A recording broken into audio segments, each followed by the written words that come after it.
Breaking news, Dr. Oz tells Oprah that embryonic stem cells will not cure Parkinson's, but something else will. I'll tell you all about it.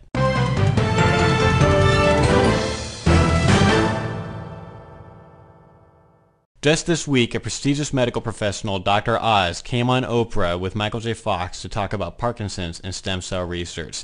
During the interview, Dr. Oz made a huge medical announcement about the breakthrough that has recently been made in science that's going to cure Parkinson's. This is what he had to say. Now, I'm going to say something that's going to be a bit provocative. So just think about this. If I could put cells there to rejuvenate that, we'd be in great shape. But I think, Oprah, the stem cell debate is dead. And I'll tell you why. We would take stem cells, in theory, and put it through a trocar like this, and inject it into the brain from the right spot, and would come up and poke its head in there, and we'd be able to put cells in there to replace that. Really? And that's what the hope was. The problem with embryonic stem cells is that embryonic stem cells come from embryos, like all of us were made from embryos, and those cells can become any cell in the body, but it's very hard to control them, and so they can become cancer. But in the time of all this fighting we've had, which did slow down, I think, a lot of this research, there have been a huge amount of changes made. And in the last year, we've made 10 years of advancement.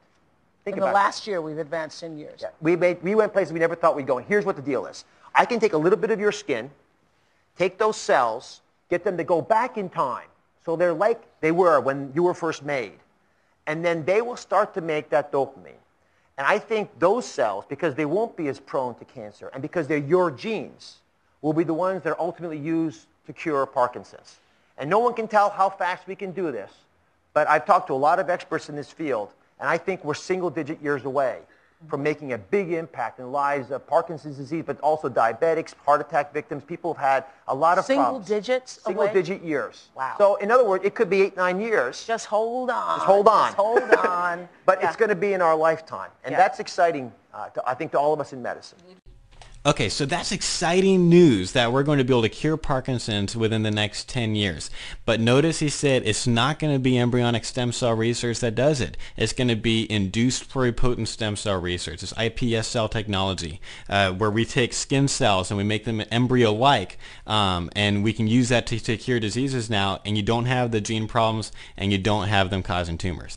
Now, this is great because it also means that we can avoid the destruction of living human embryos in pursuing the research. Now we have the moral and the practical argument. Here's the practical argument. We've got all this research, dozens of research studies showing adult stem cell research and iPS cell research doing work with Parkinson's and other diseases, and yet nothing with embryonic stem cell research. It is never okay to destroy a human life to better someone else.